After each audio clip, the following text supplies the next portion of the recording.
Halo teman-teman, salam ASN Indonesia. Saya Resti Intan Putri, peserta Latsar CPNS Angkatan 17 tahun 2020, Puslat Bank KDOD dengan nomor hadir 28. Pada video kali ini, saya akan menjelaskan mengenai apa yang telah saya pahami tentang analisis isu kontemporer, terutama tentang bahaya narkoba, aksi terorisme dan radikalisme, serta ancaman revolusi industri 4.0. Apa itu isu kontemporer? Isu merupakan masalah yang dikedepankan atau topik yang sedang hangat diperbincangkan. Sedangkan kontemporer memiliki arti kekinian, yaitu sesuatu yang terjadi sekarang atau sesuatu yang menjadi tren pada masa sekarang. Isu kontemporer adalah suatu pokok persoalan yang terjadi pada masa sekarang atau menjadi trending topik pada saat ini. Tujuan utama pembelajaran yaitu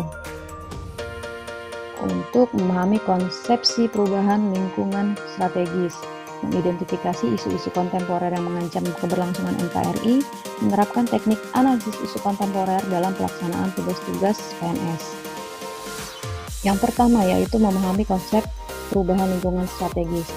Di era globalisasi yang didukung perkembangan teknologi, transportasi, dan ilmu pengetahuan, seseorang di suatu wilayah dapat mengetahui segala jenis informasi yang tersebar di dunia luar dengan cepat dan mudah.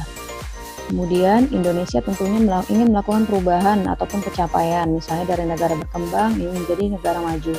Tentunya dalam mewujudkan perubahan itu dapat memunculkan persaingan ketat, kejahatan berdimensi baru, serta memudarnya nilai luhur kebangsaan. Target mencapai tujuan tersebut tidak bisa kita penuhi jika muncul isu-isu kontemporer. Ada 3 hal yang akan saya paparkan kali ini, yaitu bahaya narkoba, aksi terorisme dan radikalisme, serta revolusi industri 4.0. Saat ini, Indonesia darurat narkoba. Beberapa hal yang mendukung maraknya penggunaan narkoba di Indonesia yaitu geografis Indonesia yang terbuka, populasi kian meningkat sehingga berpotensi semakin besar, peredaran narkoba di segala umur, dan masih banyak lagi. Adapun dampak yang ditimbulkan dari penggunaan narkoba yaitu dampak langsung dan dampak tidak langsung. Dampak langsung yaitu mempengaruhi kesehatan kejiwaan dan tubuh tentunya seperti depresi, gangguan jiwa, bunuh diri, tindak kejahatan, gangguan jantung, otak, kulit, dan sebagainya. Dampak tidak langsung yaitu pengeluaran yang banyak untuk perawatan dan penyembuhan, dikucilkan masyarakat, dan masih banyak lagi. Peran ASN dalam P4GN yaitu melakukan sosialisasi, deteksi dini melalui tes urin, regulasi, membentuk relawan anti narkoba. Adapun upaya pemberantasan yang dilakukan yaitu tanggap terhadap lingkungan sekitar. Jadi kita harus membuka pikiran dan peduli dengan lingkungan keluarga, pertemanan, dan lingkungan kerja. Kemudian melaporkan tindakan penggunaan narkoba kepada pihak yang berwajib. Revolusi 4.0. Transformasi komprehensif dari keseluruhan aspek produksi di industri melalui penggabungan teknologi digital dan internet dengan industri konvensional. Unsur kecepatan dari ketersediaan informasi yaitu sebuah lingkungan industri di mana seluruh entitasnya selalu terhubung dan mampu berbagi informasi satu dengan yang lain. Inilah revolusi yang sedang kita hadapi saat ini. Meskipun masih dalam proses pembenahan, tapi dampaknya sudah dapat kita rasakan. Industri 4.0 adalah tren utama di dunia industri yang menggabungkan teknologi otomatisasi dengan teknologi cyber. Pro kontra revolusi 4.0. Apakah revolusi industri ini sebuah peluang besar? Jawabannya iya kalau kita mempersiapkan, merencanakan, dan bisa mengantisipasi ini. Karena semua pelayanan bisa kita akses secara cepat, transparan, lebih hemat, sehingga dapat dikatakan revolusi ini lebih praktis dan efisien. Apakah revolusi 4.0 ini sebuah ancaman? Jawabannya juga iya dan tidak. Tergantung cara pandang kita. Jika tidak memiliki inovasi terhadap perkembangan zaman, maka kita akan tertinggal. Seperti contoh di bawah ini, salah satu upaya perkembangan zaman yaitu membuka gerai offline, membuka gerai online bagi gerai-gerai yang dulunya merupakan gerai offline.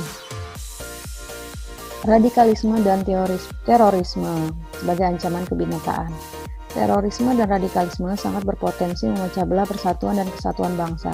Orang seperti ini dapat dicirikan dengan menghendaki perubahan secara ekstrim, hanya membenarkan ajarannya, fanatis, dalam memahami agama bersifat tekstualis dan spiritualis, Islamofobia, merendahkan citra Islam, dan memecah persatuan dan kesatuan umat Islam, juga disintegrasi bangsa.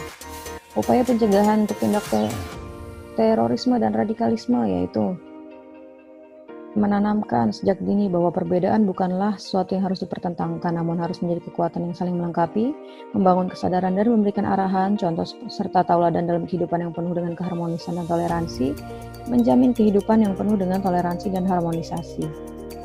Menerapkan analisis isu kontemporer dalam pelaksanaan tugas-tugas ASN, memulai dari diri sendiri, berpikiran bahwasanya manusia sama di mata Tuhan dan menjadikan Pancasila sebagai pedoman hidup.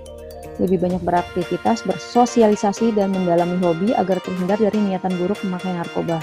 Berinovasi dan terus belajar menggunakan teknologi terkini, menciptakan suasana kerja yang harmonis dengan rekan kerja dan mahasiswa, peduli terhadap teman kerja dan mahasiswa, mau mendengarkan dan memberikan solusi apabila dimintai pendapat. Pada hakikatnya, menjaga dan mempertahankan NKRI adalah tanggung jawab semua komponen bangsa. Sampai jumpa di video selanjutnya. Terima kasih.